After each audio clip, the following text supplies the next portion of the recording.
अस्सलाम वालेकुम नाज़रीन, आजकल बच्चों में बढ़ते हुए ज़हनी मसाइल इस हद तक बढ़ चुके हैं कि उसके ऊपर सोचना बहुत ज़रूरी है। अगर आप भी इंटरेस्टेड हैं तो आज की ये वीडियो बहुत खास होने वाली है। माहिर नफ्सियात शफाकत अली भट्टी आपसे मुखातिब हूँ ना, mind clinic for psychological services के प्लेटफॉर्म से। नाज़रीन, आज हमारे साथ एक ऐसी शख्सियत मौजूद है जिनका 14 साल का तजुर्बा है बीइंग अ माहिर नफ्सियात। आजकल वो शेख ज़ायद हॉस्पिटल के डिपार्टमेंट ऑफ साइकाइट्री में प्रैक्टिस कर रही है और लीड कर रही हैं। मैडम सादिया कयूमी अस्सलाम नाम है। थोड़ा सा बताइएगा हमें, जो बच्चों के आजकल जो जहनी मसाइल बहुत ज़्यादा बढ़ गए, हमें थोड़ा सा ब्रीफली एक्सप्लेन करिएगा प्लीज़ कि इनकी वजूहात क्या हैं और इनका तदारुक कैसे किया जा सकता है। Bismillahirrahmanirrahim. First of all, we have to discuss how the use of mobile can affect young mental health or not.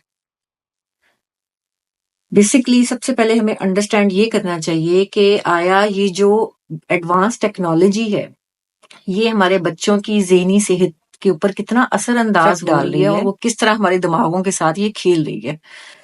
तो बच्चे जो हैं आजकल अगर आप देखें कि severely they are addicted with the mobile screen. Like कैसे? ऐसी गेमिंग एप्स हैं, ठीक है, सोशल मीडिया के साथ वो कांटेक्ट में है। अगर वो ज्यादा एक्सेसिवली यूज हो रहे हैं तो उन्हें क्या, तो ये एडिक्शन के जुमरे में आ जाते हैं। जो बच्चों की मेंटल हेल्थ के ऊपर जो इम्पैक्ट डलता है वो उसमें एंजाइटी हो सकती है, डिप्रेशन हो सकता है। साइबर बुलिंग जो है वो बहुत इंपॉर्टेंट है डिस्कस करना, क्योंकि इससे जो होता है मोबाइल ज्यादा यूज करने से वल्नरेबिलिटी बहुत ज्यादा हो जाती है बच्चों के अंदर, कि वो साइकोलॉजिकल डिस्ट्रेस उनमें बहुत ज्यादा डेवलप होना शुरू हो जाता है। और इसमें हमारी फिजिकल देखें, जो बच्चा सारा दिन मोबाइल टैब ये इलेक्ट्रॉनिक गैजेट्स के ऊपर मसरूफ रहेगा, ऑब्वियसली उसकी फिजिकल एक्टिविटी कॉम्प्रोमाइज होगी। तो जिससे क्या होता है कि ना सिर्फ फिजिकल हेल्थ इश्यूज हो सकते हैं, मेंटल हेल्थ इश्यूज भी बहुत ज्यादा होते हैं। इसमें हमारी स्लीप का साइकिल जो है वो डिस्टर्ब होता है। जिस बच्चे ने या जिस बंदे ने या सारी रात मोबाइल देखना है, ऑब्वियसली उसका स्लीप पैटर्न डिस्टर्ब होगा, जिसकी वजह से उसमें एंजाइटी, डिप्रेशन, रेस्टलेसनेस, चिड़चिड़ापन, ये सारी चीजें आती हैं। एक और common point which I want to discuss with you people, जो हमारे लोगों में अवेयरनेस होनी चाहिए कि बच्चे क्यों यूज करते हैं मोबाइल, क्या ऐसी चीज है जो उनको फोर्स करती है, मोटिवेट करती है। उसमें है fear of missing out. Fear of missing out क्या है कि बच्चों को लगता है कि ये जो सोशल मीडिया है यही सारी इंटरटेनमेंट है, ठीक है, यहाँ पे ही सारे लोग अपना एक्सपीरियंसेस, अपनी लाइफ को जो है डिस्कस करते हैं। अगर वो इनको ज्वाइन नहीं करेंगे तो they will be miss out, ठीक है। और इसकी वजह से इनमें जो फ्रस्ट्रेशन होती है, जो एंजाइटी होती है, वो डेवलप होती है।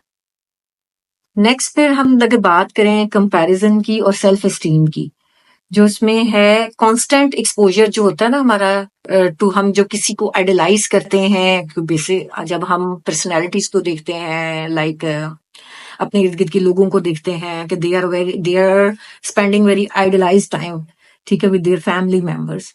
तो क्या होता है, ये कंपैरिजन की दौड़ में जब हम एक दूसरे से आगे बढ़ने की कोशिश करते हैं, ये नेगेटिविटी जो है वो बच्चों के ऊपर बहुत इम्पैक्ट डालती है।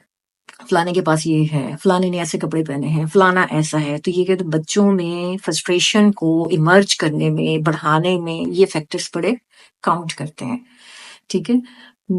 फिर हमारे पास आता है जब देखें हम लोगों के साथ ऑनलाइन डिस्कशंस करते हैं, और ऑल्दो कि इसका बड़ा बेनिफिट होता है, लेकिन हमारा इससे क्या होता है, हमारा फेस टू फेस इंटरेक्शन जो होता है विद पीपल वो बहुत कम हो जाता है।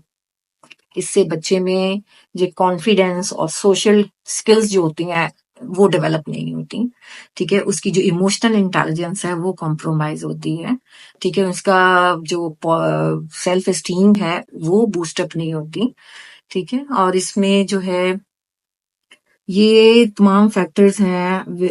Today we discussed about the effect of the mobile phones regarding the positive and the negative effect। ये बहुत अहम है कि हर बच्चे में और या हर इंसान एक जैसे इम्पैक्ट्स नहीं अपने ऊपर जो है इम्पोज करता।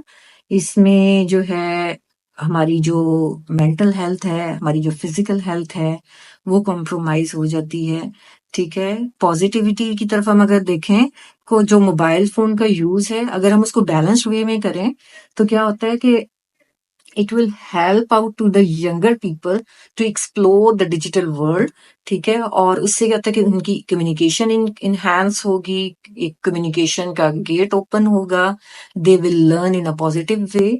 पेरेंट्स को, एजुकेशनिस्ट को, काउंसलर्स को ये इन चीजों के ऊपर चेक एंड बैलेंस रखना चाहिए, स्पेशली पेरेंट्स को, कि उनके बच्चे मोबाइल स्क्रीन पे एक्चुअली देख क्या रहे हैं, कौन सा ऐसा कंटेंट है जो कि वो प्रेफरेबली देख रहे हैं। पेरेंट्स को पता होना चाहिए कि बच्चों में आजकल कौन सा ट्रेंड, उनके बच्चों में स्पेशली कौन सा ट्रेंड चल रहा है। बच्चे अगर फ्रस्ट्रेटेड हैं बहुत ज्यादा, इन चीजों में हमने पहले भी फैक्टर्स डिस्कस किए, तो उसमें क्या डिस्ट्रेस बहुत ज्यादा आ जाता है अगर उनमें जो है प्रॉपर तरीके से वैसे डेवलपमेंट नहीं हो रही, ठीक है। तो ये चीजें जो हैं, ये सोशल बाउंडिंग्स जो हैं, ये बहुत इंपॉर्टेंट है, लेकिन इनको एक लिमिटेड वे में जो है हमने करना है। अब इसमें क्या है, चाइल्ड डेवलपमेंटल थ्योरी के बारे में अगर हम डिस्कस करें तो चाइल्ड डेवलपमेंटल स्टडी कहती है कि अगर चीजें एक बैलेंस लाइफ में या एक बैलेंस मोड में ना चलें तो बच्चों के अंदर एंजाइटी डिप्रेशन का जो रेशियो है वो इंक्रीज हो जाता है और उसकी जो सेल्फ एस्टीम जो है ना वो डाउन हो जाती है। तो सो बीइंग अ पेरेंट और बीइंग अ साइकोलॉजिस्ट और being a counsellor, I would advise कि हर चीज को हम एक बैलेंस्ड वे में अगर करें तो वो हमारे लिए ना सिर्फ एक हेल्दी लाइफस्टाइल होगा, बल्कि हम अपने बच्चों की जो मेंटल हेल्थ इश्यूज हैं we can discuss, we can control them. तो आज के लिए इतना ही। अगर next time we will come to you with new topic, इंशाल्लाह होपफुली बच्चों से रिलेटेड ही होगा। हम बच्चों के मसाइल्स को डिस्कस करेंगे और जितनी मेरी कैपेसिटी है उस कैपेसिटी में रहते हुए हम जो है ना कोशिश करेंगे कि आपको अवेयर कर सकें। थैंक यू, जज़ाकल्लाह।